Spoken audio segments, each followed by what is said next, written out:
अस्सलाम वालेकुम व्यूअर्स, कैसे हैं आप लोग। आप देख रहे हैं my YouTube channel. I am professor Mohammad Afsal. तो गाइज़ हम चैप्टर 4 स्टार्ट करने जा रहे हैं। आज आपको मैंने बताना है कि चैप्टर 4 में से कौन कौन सी चीज़ें इंपॉर्टेंट हैं, मोस्ट इंपॉर्टेंट हैं, और कौन कौन सी चीज़ें लेस इंपॉर्टेंट हैं अलॉन्ग विद माई क्लास। तो गाइज़ अब मैं तो अपनी क्लास को बताऊँगा इनफैक्ट, तो आपका भी इसमें फ़ायदा हो जाएगा। यार आप लोग चैप्टर नंबर 4 निकालें, आपकी टेक्स्ट बुक का पेज नंबर 81 है। तो यार मुबशर बेटा आप चेक कर लो, रिकॉर्डिंग हो रही भला, ठीक हो रही है ना। इस पर नज़र रखना अगर कहीं बंद हो गई तो। अच्छा गाइज़ अब देखें ज़रा, यहाँ पर चैप्टर नंबर 4 निकालें, लिक्विड्स एंड सॉलिड्स, ये इसका टाइटल है। अब वेरी फर्स्ट पेज पे इंटरमोलेकुलर फोर्सेस की जस्ट डेफिनेशन है। आप ये करेंगे कि इसका इंटरमोलेकुलर फोर्सेस जो है ये टॉपिक लिखा हुआ है, इसमें से आपने जस्ट इसकी डेफिनेशन करनी है। गाइज़ ये शॉर्ट क्वेश्चन पेपर में आता होता है, डिफाइन इंटरमोलेकुलर फोर्सेस, लेकिन ना सिर्फ डिफाइन का पूछा जाता है। आप क्या करेंगे, इंटरमोलेकुलर फोर्सेस की डेफिनेशन लिख के, वही मैट्रिक वाली भी चल सकती है कि the forces of attraction present between the atoms of different molecules is called intermolecular forces. तो ये डेफिनेशन है। इस डेफिनेशन के साथ देन जो है, इस डेफिनेशन के साथ देन मुझे भी कोई पेन दे देना। इस डेफिनेशन के साथ जो है वो कैप भी दे दे। इस डेफिनेशन के साथ जो है ना, अपने नीचे 4 जो टाइप्स हैं वो भी आपने लिखनी हैं। जो 4 टाइप्स हैं वो, one of them is dipole forces, the other one is ion dipole forces, the other one is dipole induced dipole, and finally instantaneous dipole induced dipole forces और लंडन डिस्पर्शन फोर्सेस, या simply इन्हें London forces भी कहते हैं। Guys पहले page से आपने ये जस्ट इसकी डेफिनेशन करनी है। अच्छा, उससे नेक्स्ट जो आर्टिकल आता है दैट इज़ डाइपोल फोर्सेस। ये फोर्सेस की पहली टाइप है। यार इसकी डेफिनेशन है, आप देखें जो इसकी हेडिंग दी हुई है ना, हेडिंग के नीचे जो पैराग्राफ है उसमें the positive end of one molecule attracts the negative end of the other molecule and these electrostatic forces of attraction are called dipole forces. यार ये डेफिनेशन है, ये डेफिनेशन है। अगर ये शॉर्ट क्वेश्चन आता है, लॉन्ग में इसका चांस नहीं होता। अगर ये शॉर्ट में आता है तो पहले आप इतनी डेफिनेशन लिखेंगे, इतना काफ़ी नहीं होगा। डेफिनेशन लिखने के बाद आपने इसकी एग्जांपल देनी है। तो जहाँ से ये टॉपिक शुरू हो रहा है ना, जहाँ इसकी हेडिंग है डाइपोल फोर्सेस, जहाँ हेडिंग दी हुई है उसके बिल्कुल नीचे है in case of HCl molecule. तो यार ये in case of HCl molecule जहाँ लिखा हुआ है, यहाँ फॉर एग्जांपल की हेडिंग देंगे, आपने बाद में लिखना है। पहले डेफिनेशन फिर फॉर एग्जांपल। मैं एग्जांपल गिवन लिख देता हूँ यहाँ पे। अच्छा अब देखें, पहले पेज से आप ये करेंगे। अब इसमें ना कुछ मल्टीपल चॉइसेस भी बनते हैं। इसके नीचे वाली लाइन में देख लें, जो नया पैराग्राफ शुरू होता है ना, जहाँ लिखा हुआ है anyhow there is a net attraction between the polar molecules. यार यहाँ पर देखें, यहाँ पर लिखा हुआ है कि the forces are, these forces are called as dipole forces and they are approximately 1% as effective as a covalent bond. ये बात अंडरलाइन कर लें, कोवलेंट बॉन्ड की निस्बत ये जस्ट 1% इफेक्टिव होती हैं। ये बात मल्टीपल चॉइस में आ सकती है। और फिर आगे लिखा हुआ है कि ये इंटरमोलेकुलर फोर्सेस जो डाइपोल फोर्सेस हैं, इनकी डिपेंडेंस 2 चीज़ों पे होती है। 2 फैक्टर उसने बताए हैं, देख लें वो कौन कौन से हैं। डिपेंड्स अपॉन से आगे देखें। Number 1 electronegativity difference. एक तो ये फोर्सेस इलेक्ट्रोनेगेटिविटी डिफरेंस पे डिपेंड करती हैं between the bonded atoms and the distance between the molecules. ये 2 चीज़ें हैं। कौन कौन सी मैंने बताई? नंबर 1 इलेक्ट्रोनेगेटिविटी डिफरेंस, और दूसरा जो है उनका जो बॉन्ड डिस्टेंस होता है, उनका आपस में दरमियान में, तो इनके दरमियान में जो फासला है उस पर डिपेंड करती हैं। अच्छा, इससे आगे वाली बात है कि यहाँ तो थोड़ी सी मतलब अजीब लिखी हुई है, मैं आपको सिंपली बता देता हूँ। ये जो नीचे पूरा पैराग्राफ है उसमें उसने क्या बताया, देखो उसने क्या है कि ये जो डाइपोल फोर्सेज है ना, अगर, अच्छा यार सुने ज़रा, इसके ना नीचे जो लिखा है ना वो यही लिखा हुआ है कि देखें अगर ये डाइपोल फोर्सेस स्ट्रॉन्ग होगी तो कोई भी सब्सटेंस गैसियस स्टेट में होगा, अगर वीक होगी तो गैसियस स्टेट में होगा, अगर स्ट्रॉन्ग हो जाएंगी तो लिक्विड में आ जाएगा, अगर और स्ट्रॉन्ग हो जाएंगी तो वो सॉलिड में चला जाएगा। तो यार बड़ी सिंपल सी बात है। एग्जांपल आप वाटर की ले लेना, जब ये स्टीम की फॉर्म में होता है तो इंटरमोलिकुलर, या जो मतलब मॉइस्चर की फॉर्म में होता है, हवा में जब होता है, तो इसकी इंटरमोलिकुलर फोर्सेस बड़ी वीक होती, ना होने के बराबर होती हैं। जब ये लिक्विड में आ जाता है वाटर की फॉर्म में तो इंटरमोलिकुलर फोर्सेस थोड़ी स्ट्रॉन्ग हो जाती है। जब बर्फ़ बन जाती है ना, इंटरमोलिकुलर फोर्सेस बहुत स्ट्रॉन्ग हो जाती हैं। ठीक हो गई ना बात। उसके अलावा जो आखिरी पैरा है जहाँ लिखा हुआ है greater the strength of these forces, यार ये भी मल्टीपल चॉइस है। मल्टीपल चॉइसेस में कैसे आ सकता है? वो कहता है कि जो थर्मोडायनामिक प्रॉपर्टीज़ होती हैं ना, पहली बात थर्मोडायनामिक प्रॉपर्टीज़ क्या होती हैं? या थर्मोडायनामिक प्रॉपर्टीज़ होती हैं जो प्रॉपर्टीज़ टेम्परेचर डिपेंडेंट होती हैं। उनको हम थर्मोडायनेमिक प्रॉपर्टीज़ कहते हैं। For example melting point, boiling point वगैरह वगैरह, ये थर्मोडायनेमिक प्रॉपर्टीज़ होती हैं। तो कहता है ये डिपेंड करती हैं डाइपोल डाइपोल फोर्सेस की स्ट्रेंथ पे। अगर डाइपोल डाइपोल फोर्सेस स्ट्रॉन्ग होती हैं तो ये थर्मोडायनेमिक प्रॉपर्टीज़ भी स्ट्रॉन्ग होती हैं, मतलब मेल्टिंग बॉइलिंग पॉइंट बढ़ जाते हैं। लेकिन अगर इंटरमोलिकुलर फोर्सेस यानी कि डाइपोल डाइपोल फोर्सेस वीक होती हैं तो फिर ये प्रॉपर्टीज़ भी स्लो डाउन हो जाती हैं, वीक हो जाती हैं, जैसा कि मेल्टिंग बॉइलिंग पॉइंट कम हो जाते हैं। ये MCQ है, इसमें से कुछ क्वेश्चन नहीं आता। अच्छा, आप देखें बुक पे यहाँ इस पैराग्राफ के ऊपर लिख लेंगे, यहाँ से MCQ बन सकता है। अब आगे आए डाइपोल इंड्यूस्ड डाइपोल फोर्सेस। यार ये शॉर्ट क्वेश्चन है, इसी तरीके से आएगा, डिफाइन डाइपोल इंड्यूस्ड डाइपोल्स। और यार इसकी ये डायग्राम भी बनानी है, और जो डायग्राम में जो है ना थोड़ी सी मिस्टेक है, ये जो डायग्राम बनी हुई है ना, ये देखें बुक में थोड़ी मिस्टेक है, नोट कर लें। ऐसे की शेप जो बनाई है ना दो, बुक में मिस्टेक ये है कि उसने इधर भी नेगेटिव, इधर भी नेगेटिव, इधर भी नेगेटिव, इधर भी नेगेटिव कर दिया। ऐसा नहीं है, आप पॉजिटिव नेगेटिव करें, किसी भी जगह पे पॉजिटिव, किसी भी जगह पे नेगेटिव, अल्टरनेटिवली। यहाँ पॉजिटिव है तो ये नेगेटिव, यहाँ पॉजिटिव है तो ये नेगेटिव, आप इसको ऐसे कर लें। और ये पार्शियल पॉजिटिव, ये पार्शियल नेगेटिव, ये पार्शियल पॉजिटिव और ये पार्शियल नेगेटिव। ये आ रहा है ना रिकॉर्डिंग में, देखते रहना ज़रा, रिकॉर्डिंग से बाहर ना चला जाए। अच्छा अब देखें यार, इससे आगे ये शॉर्ट क्वेश्चन है, डेफिनेशन इसकी, शॉर्ट क्वेश्चन इसके ऊपर लिख लें। और ये आपने ना पूरा लिखना है एंड तक, जहाँ लिखा है डिबाई फोर्सेस, यहाँ तक, ये इसका दूसरा नाम है। और ये बात मल्टीपल चॉइस में आ सकती है जी, डिबाई फोर्सेस कौन कौन सी होती हैं, तो ये सिर्फ डाइपोल इंड्यूस्ड डाइपोल फोर्सेस को हम डिबाई फोर्सेस कहते हैं। इसकी डेफिनेशन और इसकी ये जो डायग्राम बुक में बनी है, एरो से पहले और एरो के बाद, वो आपने बनानी है मुकम्मल। इंपॉर्टेंट शॉर्ट क्वेश्चन है। इससे आगे चले जाएं, instantaneous dipole induced dipole forces और लंडन डिस्पर्शन फोर्सेस। अच्छा यार, अब वैसे तो ये शॉर्ट क्वेश्चन आता है, लेकिन इसके आगे फैक्टर्स मिल जाएं तो ये लॉन्ग क्वेश्चन भी बन जाता है। अब अगर तो ये शॉर्ट आए तो वो देख लें कैसे आएगा। वो पूछेगा, देखिए इसके 3 नाम हैं, number 1 London forces, number 2 London dispersion forces, और नंबर 3 इसका नाम है instantaneous dipole induced dipole forces. ठीक होगी ना बात। तो यार ये तीनों नामों से पूछा जा सकता है। इसकी डेफिनेशन नेक्स्ट पेज पे लिखी हुई है, आप ज़रा आएँ इसके पेज नंबर 83 पे, आपकी टेक्स्ट बुक का पेज नंबर 83 पेज पे आप देखें, 1 2 3 4 चौथी लाइन के एंड पे जहाँ लिखा हुआ द मोमेंट्री फोर्सेस, पता चल गया। ये इसकी डेफिनेशन है जो ब्लू इंक में लिखी हुई है। अब मैं जितना रीड करूँगा वो सारी डेफिनेशन है। The momentary forces, force of attraction created between instantaneous dipole and the induced dipole is called instantaneous dipole induced dipole interaction और लंडन फोर्सेस। सिर्फ इतना ही नहीं, आपको इससे आगे वाली लाइंस भी लिखना पड़ेंगी कि it is very short lived attraction because the electron keep moving. ये कहते हैं ये बड़े थोड़े लम्हे के लिए डेवलप होती है यार, क्योंकि इसमें इलेक्ट्रॉन मूव करते रहते हैं। This movement of electron causes the dipoles to vanish as quickly as they are formed. तो ये कहता है कि जितनी जल्दी डाइपोल बनते हैं उतनी जल्दी ख़त्म भी हो जाते हैं, ये भी लिखना आपने। उसके बाद है कि anyhow a moment later the dipoles will appear in different orientation and again weak attractions are developed। यार यहाँ तक पर आप करेंगे, इतना ही नहीं, इसके आगे एग्जांपल भी लिखेंगे। आप लिख लें for example noble gases, just इतना लिख दें, फॉर एग्जांपल नोबल गैसेस। अच्छा, ये शॉर्ट क्वेश्चन का कंप्लीट आंसर है। अच्छा, इससे पीछे वाली सारी बातें उसमें जस्ट देख लें, इससे पिछले पेज पे 82 पेज पे जहाँ लिखा हुआ है, इसकी हेडिंग है, हेडिंग से नीचे वाला पैरा छोड़ दें। दूसरा पैरा जहाँ लिखा हुआ ना, अ जर्मन फिजिस्ट, ये MCQ है। जर्मन फिजिस्ट, उसका नाम था फ्रिट्ज लंडन। 1930 में इसने इनको डिस्कवर किया था। ये सेंटेंस बड़ा कॉम्प्लिकेटेड लिखा हुआ है, लेकिन आप सिर्फ ये याद रखें कि फ्रिट्ज लंडन साइंटिस्ट था, जर्मन फिजिस्ट था, जिसने इनको डिस्कवर किया था। इतनी बात याद रखें, that might be a multiple choice. इसे नीचे वाला पैरा भी आप छोड़ दें। अब उससे आगे चलें, आगे है factors affecting the London forces.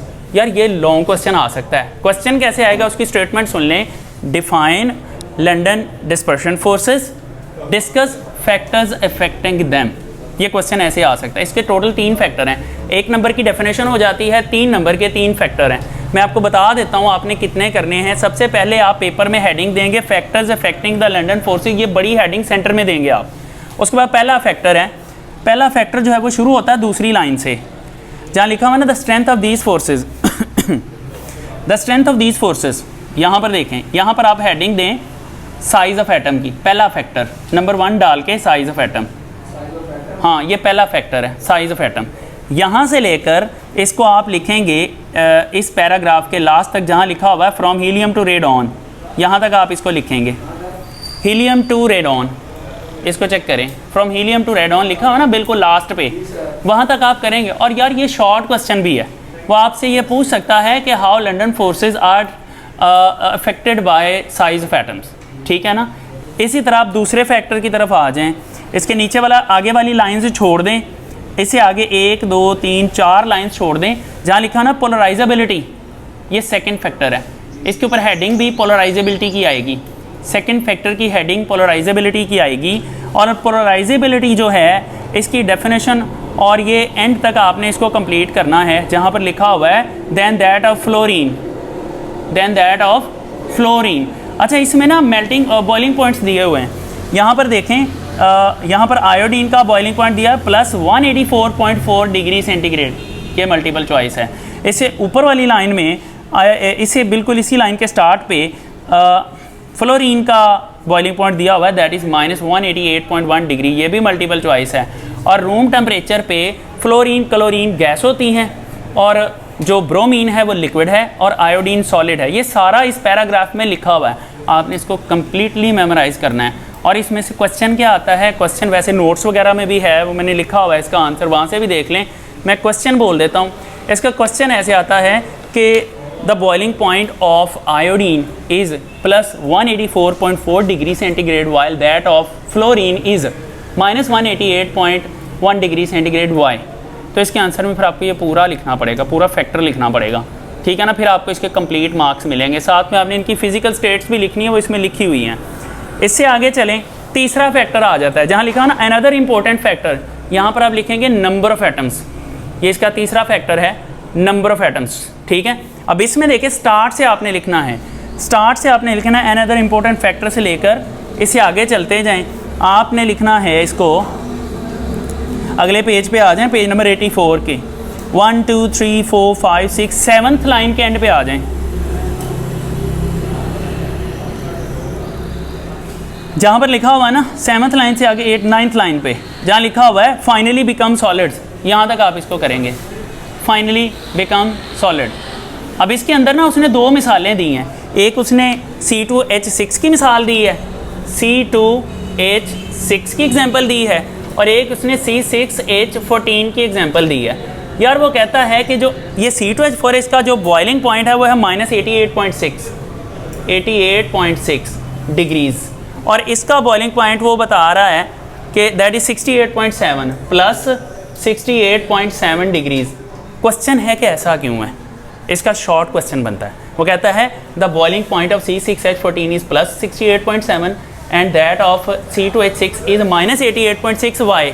अब इसका अगर शॉर्ट क्वेश्चन आ जाए, आपने इसका आंसर कितना लिखना है वो भी नोट कर लें। आपने इसका आंसर लिखना है जहाँ लिखा हो लेट्स डिस्कस, इसी पेज के टॉप पे सेकंड लाइन में लेट्स डिस्कस जहाँ लिखा हुआ ना, वहाँ से लेकर एंड तक जहाँ तक मैंने निशान लगवाया है वहाँ तक आप इसका आंसर लिखेंगे, सॉलिड्स तक। क्लियर हो गया ना, समझ आ गई। अब हम बात करते हैं हाइड्रोजन बॉन्डिंग की। इससे जो नेक्स्ट आर्टिकल आता है दैट इज़ हाइड्रोजन बॉन्डिंग। अच्छा यार, हाइड्रोजन बॉन्डिंग में देख लें, इसका जो पहला पूरा पैराग्राफ है, अगर आप उसको पढ़ना चाहें तो पढ़ लें, अदरवाइज उसमें कोई ख़ास चीज़ें नहीं हैं। सबसे पहले आप इसकी डेफिनेशन करेंगे।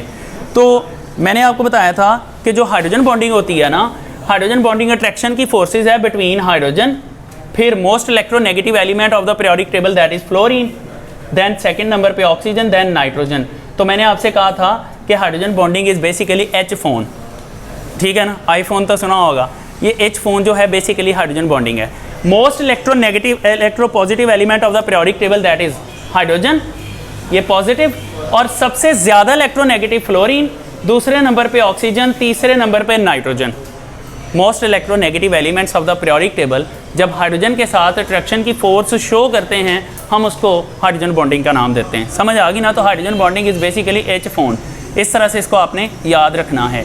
अब इससे आगे चलें, इसकी डेफिनेशन है। सबसे पहले आपने इसकी डेफिनेशन ही करनी है, वो देख लें शरान भाई जान, देख लें। अच्छा देखें, यहाँ पर देखें, अच्छा बस ठीक है। अच्छा यहाँ देखें, ओ भाई तुम लोगों की ये जो डॉक्यूमेंट्री है ये पता नहीं कहाँ कहाँ किस किस कंट्री में देखी जानी, इसलिए थोड़ी तमीज़ में ही रहो तो अच्छा है।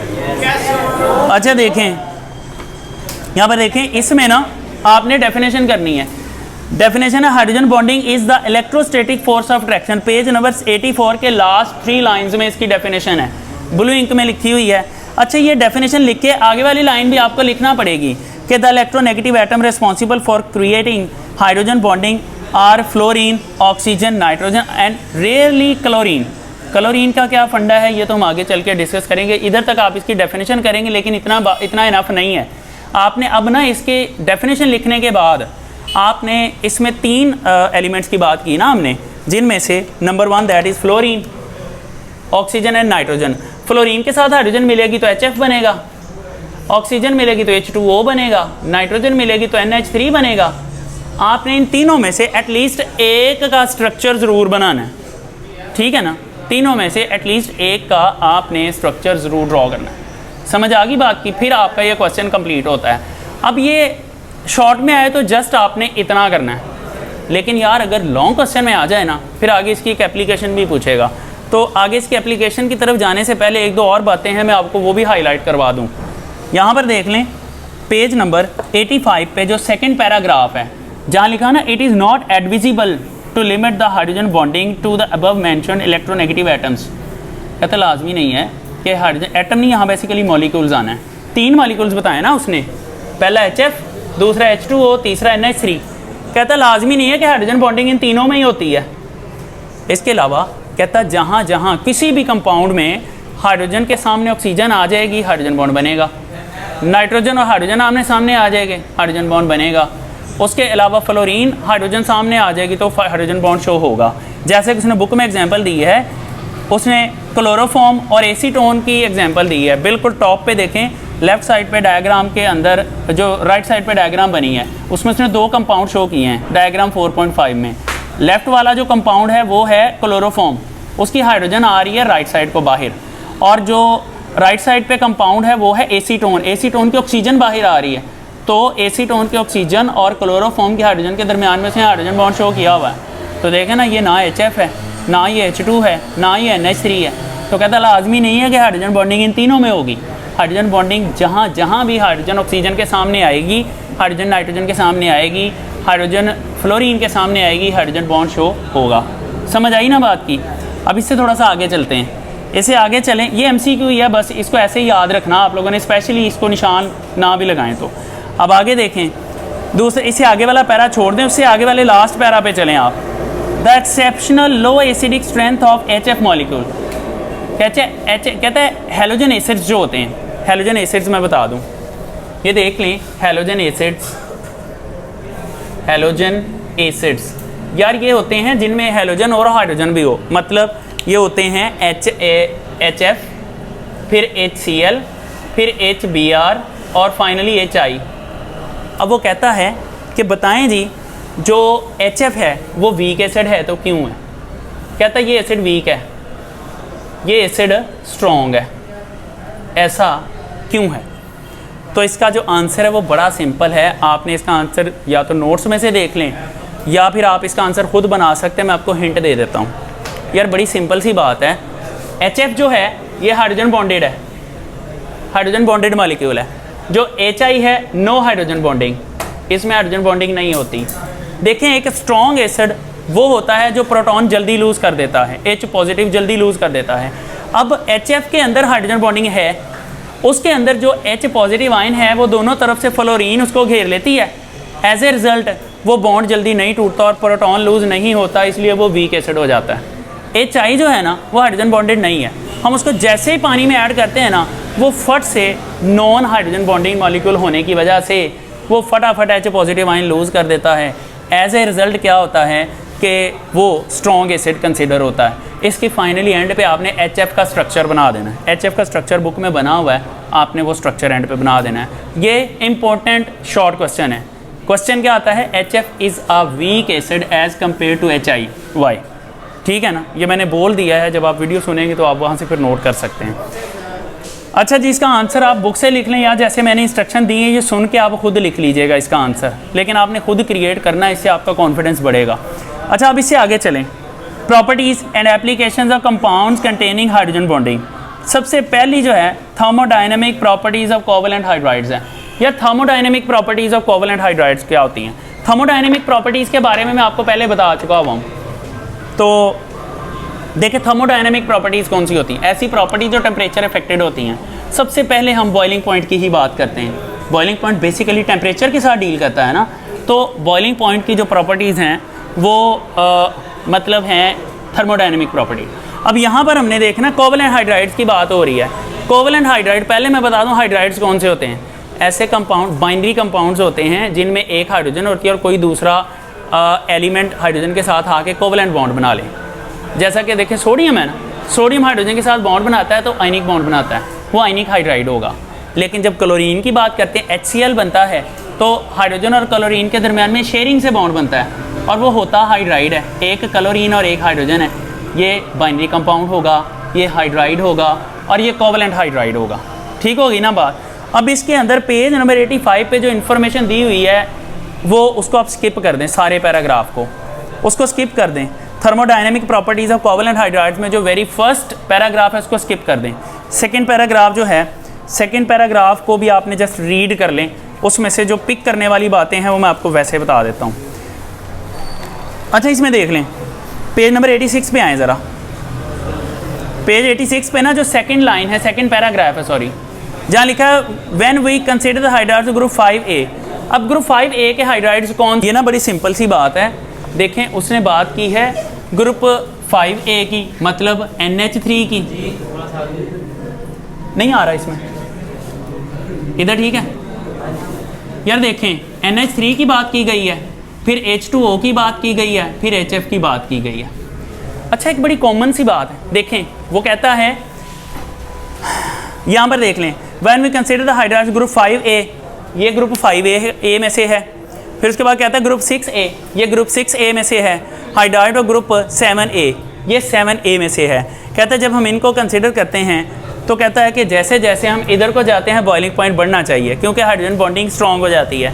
इसमें हाइड्रोजन बॉन्डिंग सबसे स्ट्रॉन्ग है, इसमें वीक है, इसमें सबसे वीक हाइड्रोजन बॉन्डिंग है। ये उसने लिखा हुआ। अब देखें क्या लिखा हुआ, the reason is the enhanced electronegative character of nitrogen, oxygen, fluorine. तो यार आप ये जहन में रखें कि हाइड्रोजन बॉन्डिंग जब भी स्ट्रॉन्ग होगी उसके पीछे जो मेन रीज़न है एनहांस्ड इलेक्ट्रोनेगेटिव करेक्टर है। इसको निशान लगा लें, ये जो वर्ड है एनहांस्ड इलेक्ट्रोनेगेटिव करेक्टर, ये MCQ में बात आ जाती है। That is why water is liquid at room temperature but H2S and H2SE are gases. कहता है वाटर की बात करें तो वो लिक्विड है। देखें ना वाटर यहाँ पर इसके नीचे ऑक्सीजन के नीचे सल्फर होती है और इसके नीचे सेलेनियम होती है। कहता है इसके साथ हाइड्रोजन मिली H2O बना, इसके साथ हाइड्रोजन मिलेगी H2S बनेगा, इसके साथ हाइड्रोजन मिली H2SE बनेगा। ठीक हो गया ना। कहता है कि ये जो ऊपर वाटर है ना ये लिक्विड है, ये लिक्विड है, जबकि ये दोनों जो हैं ये गैसेज हैं। बड़ी आसान सी बात है। वजह क्या है, इसका इलेक्ट्रोनेगेटिव करेक्टर ज़्यादा है, एनहांस्ड इलेक्ट्रोनेगेटिव करेक्टर। इन दोनों का इलेक्ट्रोनेगेटिव करेक्टर वीक है। एज ए रिजल्ट पता क्या है, इसको देखें, इसके अंदर हाइड्रोजन बॉन्डिंग स्ट्रॉन्ग है, इसमें हाइड्रोजन बॉन्डिंग है ही नहीं। तो जिसमें हाइड्रोजन बॉन्डिंग है वो लिक्विड स्टेट में है, जिसमें हाइड्रोजन बॉन्डिंग नहीं है वो गैसियस स्टेट में है। ठीक है ना। मैं इसको बस क्लोज कर रहा हूँ, एक दो बातें और बता के हम इसको आज क्लोज करते हैं, कल पे रख लेंगे। अच्छा अब देखें, बच्चे परेशान हो रहे हैं, मैंने कहा ज़रा आपको खुशखबरी सुना दूँ। अच्छा अब देखें, इससे अगली बात सुने, अगले पेज अगले पैराग्राफ पे चलें, जहाँ लिखा ना it is interesting to know that. यार यहाँ पर ना एक शॉर्ट क्वेश्चन बनता है, ये बड़ा इंपॉर्टेंट शॉर्ट क्वेश्चन है भाई, सुन लें तैयब, सुन लें भाई, सुन लें यार। अच्छा अब देखें, यहाँ पर जो शॉर्ट क्वेश्चन बनता है ना वो क्वेश्चन सुन ले। इस पैराग्राफ के ऊपर क्वेश्चन है कि हमने अभी बात की कि लेफ्ट टू राइट मूव करें तो इलेक्ट्रोनेगेटिव कैरेक्टर बढ़ेगा, एज ए रिजल्ट क्या होगा। यार अब कैसे चुप करेगा तू, कैसे चुप करेगा तू, चुप करेगा। अच्छा अब देखें, लेफ्ट टू राइट जाते हुए इलेक्ट्रोनेगेटिव कैरेक्टर बढ़ता है। अगर इलेक्ट्रोनेगेटिव कैरेक्टर बढ़े तो हाइड्रोजन बॉन्डिंग भी बढ़ती है। अगर हाइड्रोजन बॉन्डिंग स्ट्रॉन्ग होती है तो बॉइलिंग पॉइंट भी ज़्यादा होंगे। तो इस सेंस में तो सबसे ज़्यादा बॉइलिंग पॉइंट तो इसका होना चाहिए, दूसरे नंबर पे इसका, तीसरे नंबर पे इसका होना चाहिए। ये तो ठीक है, इसका सबसे कम है, लेकिन इन फैक्ट क्या है, वाटर का बॉइलिंग पॉइंट इससे ज़्यादा है। वाटर का बॉइलिंग पॉइंट ज़्यादा, ये क्वेश्चन आता है पेपर में। मैं इसकी सिंपल सी रीज़न बता देता हूँ। इसका आंसर इन दोनों के स्ट्रक्चर में है। वो कहता है जब वाटर का स्ट्रक्चर बनाए ना, वाटर एक मॉलिक्यूल 2 हाइड्रोजन बॉन्ड बनाता है, जबकि HF का एक मॉलिक्यूल 1 हाइड्रोजन बॉन्ड बनाता है। देखिए जब हम इनको बॉयल करते हैं हमने हाइड्रोजन बॉन्ड ब्रेक करना होता है। हम वाटर को जब बॉयल करते हैं वाटर के 2 हाइड्रोजन बॉन्ड ब्रेक करने होते हैं, लेकिन जब हम HF को बॉयल करते हैं तो HF का 1 हाइड्रोजन बॉन्ड ब्रेक करना पड़ता है। तो डेफिनेटली वाटर के 2 हाइड्रोजन बॉन्ड ब्रेक करने की वजह से वाटर का बॉइलिंग पॉइंट ज़्यादा हो जाता है एज़ कम्पेयर टू HF, जिसमें हमें 1 बॉन्ड ब्रेक करना होता है। ये इसका आंसर है। लेकिन अब इस क्वेश्चन का आंसर आप लिखेंगे कैसे? मैं पहले आपको क्वेश्चन बता देता हूँ, फिर मैं बुक से इसका आंसर बता देता हूँ और ये आज की आखिरी बात होगी। देखें सिंपल सी बात है, क्वेश्चन क्या है? The boiling point is of water is greater than the boiling point of HF। Why? ये क्वेश्चन है। इसका रीज़न कहाँ से लिखना, आंसर कहाँ से लिखना वो सुन लें। जहाँ लिखा हुआ है ना, it is interesting to know that, यहाँ से ही आप लिखना शुरू करेंगे। It is interesting to know that the boiling point of water seems to be more affected by hydrogen bonding than that of HF। Fluorine is more electronegative than oxygen. We should expect hydrogen bonding in HF to be stronger than that in water as a result of boiling point of HF should be higher than that of H2O। कहता है इसमें hydrogen bonding strong है, इसका boiling point ज़्यादा होना चाहिए इसकी निस्बत। ये बात की इसने। आगे देखिए वो क्या कहता है। कहता है कि however it is lower, लेकिन ये कम होता है। and the reason is that the fluorine atom can make only 1 hydrogen bond with electronegative hydrogen of a neighboring molecule. Water can form 2 hydrogen bonds per molecule, so it has a 2 hydrogen atoms and 2 lone pairs on oxygen atom। यहाँ तक इसका answer होगा। आप इसको underline कर लें, यहाँ तक आपका आंसर। और नीचे वाले पैराग्राफ में एक आधा MCQ है, मैं वो निशान लगवा देता हूँ, देख लें। ये पूरा पैरा आप करेंगे इसके आंसर में, और ये बहुत इंपॉर्टेंट क्वेश्चन है, इसको अच्छी तरह कर लेना, ये पेपर में आ सकता है। अच्छा इसमें देखें, ammonia can form only 1 hydrogen bond per molecule as it has only 1 lone pair. The boiling point of HBr is slightly higher than that of HCl. It means that chlorine is electronegative enough to form a hydrogen bond. Sometimes it is thought that HCl has a strong dipole-dipole interaction, but in reality it is a borderline case। ये बात underline कर लें। In fact it is a borderline case। HCl borderline case है। मतलब कुछ लोग कहते हैं जी ये हाइड्रोजन बॉन्डिंग में शामिल होगा, कुछ कहते हैं जी ये डाइपोल-डाइपोल में शामिल होगा। तो इसको बॉर्डरलाइन केस समझा जाता है डाइपोल-डाइपोल फोर्सेस और हाइड्रोजन बॉन्डिंग के दरमियान में। ये बॉर्डर लाइन केस वाली बात मल्टीपल चॉइस में आ सकती है, किसी भी तरीके से इसको चेंज करके पेपर में पूछा जा सकता है। लेकिन जी हम इसको आज यहाँ स्टॉप करते हैं, इससे आगे हम सॉल्युबिलिटी ऑफ हाइड्रोजन बॉन्डिंग से शुरू करेंगे और लिक्विड पोर्शन कंप्लीट पढ़ लेंगे। ठीक हो गया ना? That's enough, thank you. इसको क्लोज